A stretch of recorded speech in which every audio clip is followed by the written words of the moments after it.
Sir బాబు dead line 3 నెలలైనా నేతలకు warning. నిన్న ఆ పార్లమెంటరీ కమిటీ సమావేశాలు వాళ్ళు పెట్టారు. ముందు లోకేష్, తర్వాత చంద్రబాబు మాట్లాడారు.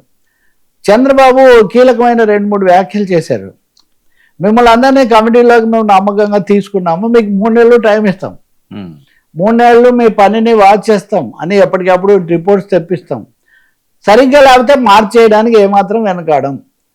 అంటే 3 నెలల తర్వాత బాగుండకపోతే మనకి అంతే కదా, ఇది ట్రయల్ అండ్ ఎర్రర్ లాగా మేము చేస్తున్నాము, మీరు సక్రమంగా ఉండకపోతే కుదరదు. ఇంకో మాట ఏ స్థాయి నాయకులు సార్ కమిటీలో అంతే కదా, పదవులు పార్టీ పదవులు, కింద నుంచి పై వరకు పార్టీ పదవులే కదా. మీరు గుర్తుపెట్టుకోండి, మంత్రివర్గంలోనే ఆయన బహిరంగంగా అసంతృప్తి వెలిబుచ్చి బహిరంగంగా లీక్ చేశారు.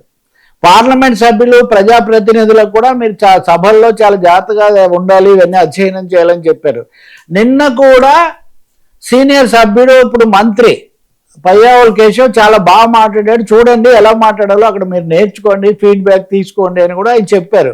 కాబట్టి ఒక స్థాయి అని కాదు, పై నుంచి కింది వరకు, కింది నుంచి పై వరకు కూడా ముందు మీరు అధ్యయనం చేయడం లేదు, ప్రజలకు దగ్గరగా ఉండడం లేదు.